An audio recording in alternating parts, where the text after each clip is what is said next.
کی تباہ کاریاں، ایک مظلوم کا چنگاڑتا خط۔ قارئین کرام، اکثر لوگوں سے سنا اور بعض جگہ پر پڑھا بھی ہے کہ لوگ جنات کے انکاری ہوتے ہیں، تو دل میں کہتی ہوں کہ مجھ سے پوچھیں کہ جنات ہوتے ہیں اور جنات کیا ہیں۔ میری ساری زندگی جنات نے برباد کر دی ہے۔ میں جنات کا شکار کیوں بنی، اس کا جواب تو مجھے آج تک نہیں ملا۔ آئیے قارئین میری سچی کہانی پڑھیں اور اللہ سے اس مخلوق سے ہمیشہ کے لیے پناہ مانگیں اور مسنون اعمال کے ذریعے ان سے محفوظ رہیں۔ میں نے MA کیا ہے۔ ایک رات کو سوتے وقت کمرے میں مجھے سائے سے دکھائی دیے، جس سے میں نے اپنا وہم سمجھا، اور خواب میں مجھے کسی نے کہا تمہاری جلد بگاڑ دیں گے۔ اچانک کو رات کے سوتے وقت میرے ہاتھوں میں خارش شروع ہو گئی، جس کی وجہ سے ہاتھوں کی جلد خراب ہو گئی۔ اس کی وجہ سے آہستہ آہستہ من اور کمر پر بھی زخم بن گئے۔ ڈاکٹرز اسے جلد کی بیماری کہتے ہیں، SLE ہے۔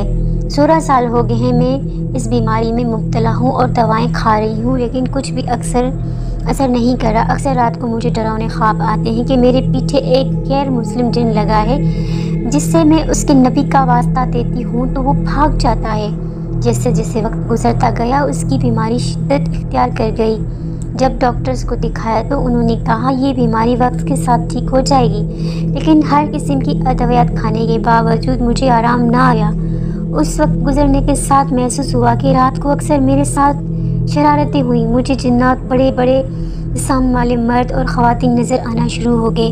میرا بھائی مجھے لے کر ایک عامل کے پاس گئے تو انہوں نے کہا کہ آپ پر ایک کالا جن مسلط ہے۔ انہوں نے میرے بھائی سے 27,000 روپے لیے اور کہا کہ میں آپ کا مسئلہ حل کر دوں گا۔ اس نے نہ جانے کیا کام کیا۔ اب میری والدہ اور میری چھوٹی بہن پر بھی حاضری شروع ہو گئی، کبھی ایک جنازہ کبھی دوسرا۔ میری والدہ روتی پیٹتی ہائے ہائے کرتی مر گئی۔ گلیوں میں بھاگتی پھرتی، ہم سب بھاگتے اور پکڑتے، دروازے بند کرتے۔ ابھی یہ سلسلہ شروع تھا کہ میری بڑی بہن کا بیٹا، جس کی عمر 5 سال ہے، اچانک اس پر حاضری ہونا شروع ہو گئی۔ جن نے اسے الٹا کر دیا۔ ہم سب اس کو پکڑتے تو وہ اس کو مزید اذیت دیتے۔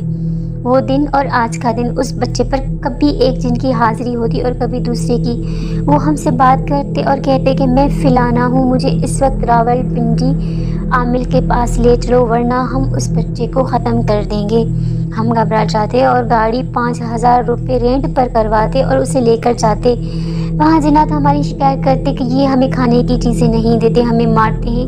عامل بجائے کہ جنات کو سمجھاتے، الٹا ہمیں ڈانٹتا اور ہماری بے عزتی کرتا۔ اگر ہم کہتے کہ ان کے جنات کو کہیں کہ اس بچے پر زیادہ حاضری نہ ہوا کرے تو وہ عامل ڈانٹتا اور کہتا کہ جنات تمہاری مدد کر رہے ہیں، سارا دن ساری رات اس بچے پر حاضری کرتے رہتے ہیں۔ قارئین، ان جنات سے جان چھڑوانے کے لیے ہزاروں نہیں لاکھوں لگا چکے ہیں۔ رات کی نیندیں برباد ہو گئی، دن کا سکون غارت ہو چکا ہے۔ ہم سب خون کے آنسو روتے ہیں، نہ تو کسی سے اس بارے میں بات کر سکتے ہیں، حتیٰ کہ ہم یہاں تک مجبور ہوئے ہیں کہ غیر مسلم عاملین سے علاج شروع کروا دیے، مگر سوائے ندامت کے کچھ حاصل نہ ہوا۔ ہمارے گھروں میں جنات ودھم مچائے چکے ہیں، بیان نہیں کر سکتی۔ ایک عامل آیا، اس نے 50,000 لیے، گھر میں چند دوائیاں دی اور چلا گیا۔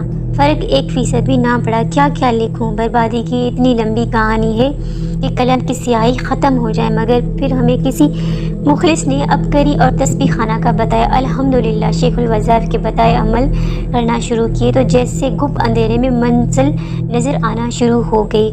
جنات اب بھی اکثر حملہ کرتے ہیں، مگر پہلے والی شدت نہیں رہی۔ ہم سے عاملین بھی عاجز آ گئے تھے، مگر عبقری اور تسبیح خانہ کے عمل نے ہمیں بچا لیا۔ پورے گھر میں تحدید نامہ لگائے ہیں، اصحابہ کہف کے تعویذ اور یا کہاروں کے تعویذ لٹکائے ہیں، ساتھ شیخ الوظائف کے بتائے عمل کریں۔ انشاءاللہ جلدی اس شریر مخلوقات سے نجات پا جائیں گے انشاءاللہ۔ تو میرے پیارے بہن بھائیوں، آپ لوگوں کو ہماری یہ سچی کہانی کیسی لگی؟ پسند آئے تو شیئر ضرور کیجیے گا اور ہمارے چینل کو سبسکرائب کرنا مت بھولیے گا۔ ملتے ہیں نیکسٹ ویڈیو میں، تب تک کے لیے اللہ حافظ۔